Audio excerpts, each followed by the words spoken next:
नमस्ते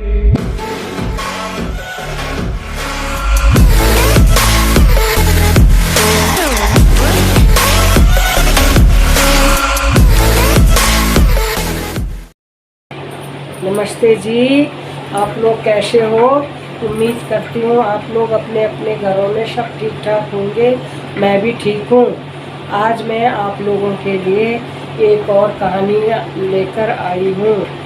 कहानी रियल कहानी है, सच्ची घटना पर आधारित कहानी। चलो कहानी शुरू करते हैं।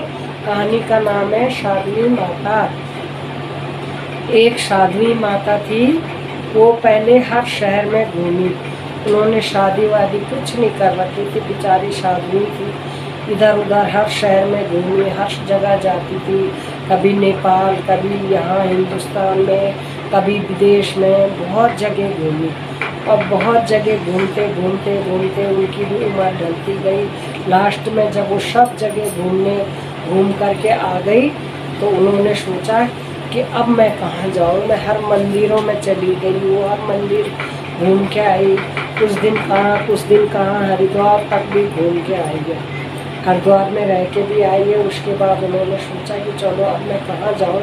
मैंने तो ऑल इंडिया घूम के आ गई हूँ मैं, पर अब मैं एक जंगल में रहूँगी, वहाँ पर अपना ठिकाना करूँगी।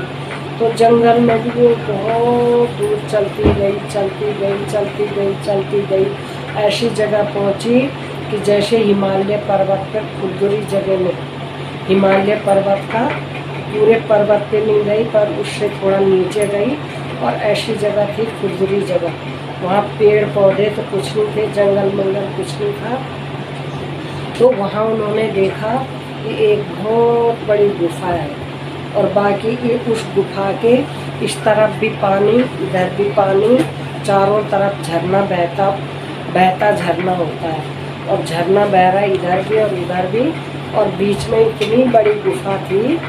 तो साध्वी माता के पास क्या था, एक इतना सा छोटा सिलेंडर था, थोड़ा बहुत उसका अपना खाने पीने का सामान था और थोड़ा बहुत उसका राशन पानी 1-1 किलो 2-2 किलो इस तरह लेके गई थी वो।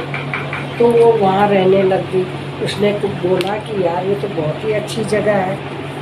जो वो साध्वी माता थी वो साधु के ही कपड़े पहनती थी, पीले वस्त्र पहनती थी, पीले झोला, पीला उसका सब कुछ पीला था। तो वहाँ पर जब गई वो जंगल में, इतने वैसे जंगल खुरदुरी थी, पहाड़ी थी, पर्वत था। तो उसके आगे जाके सीधा हिमालय पर्वत आता था।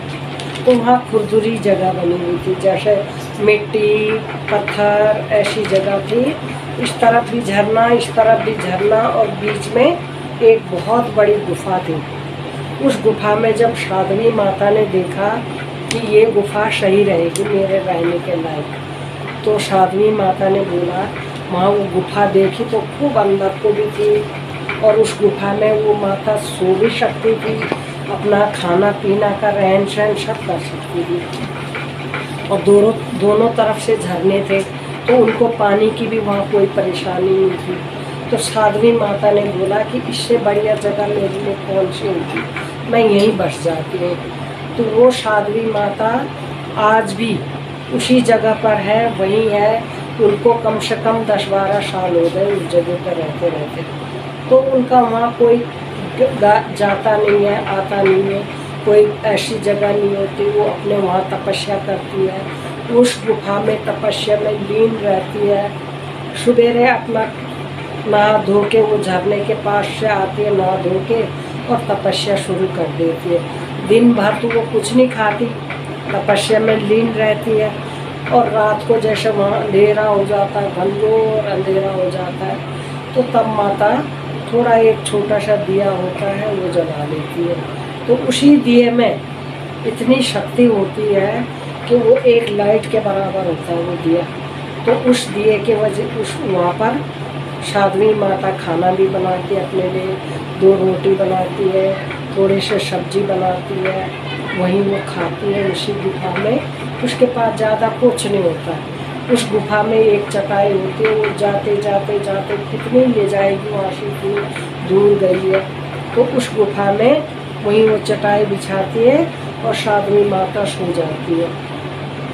कभी कभार चाय के जगह में वो पत्ते वत्ते डाल देती है, तो गर्म पानी होता है तो उसका चाय बना के पी लेती है, फीका, बिल्कुल फीकी चाय, उसमें कोई चीनी नहीं होता, कुछ नहीं होता।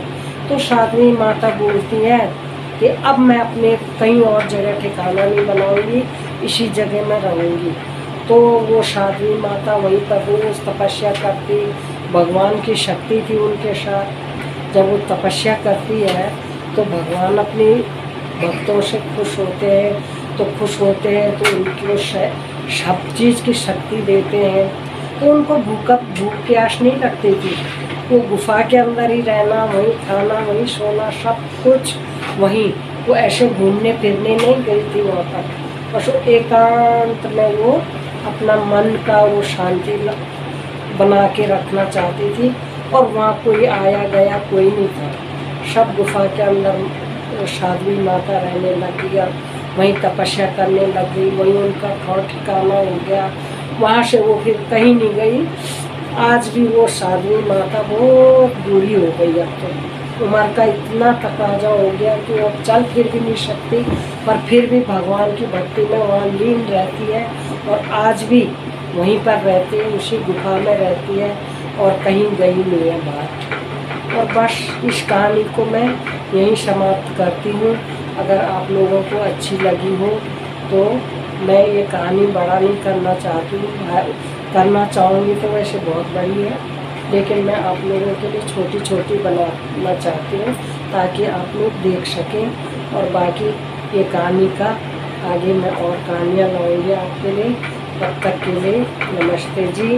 आप मेरी कहानियों को देखिए और लाइक कीजिए और शेयर कीजिए और सब्सक्राइब कीजिए और बेल आइकन को दबाना ना भूलिए। और नमस्ते जी।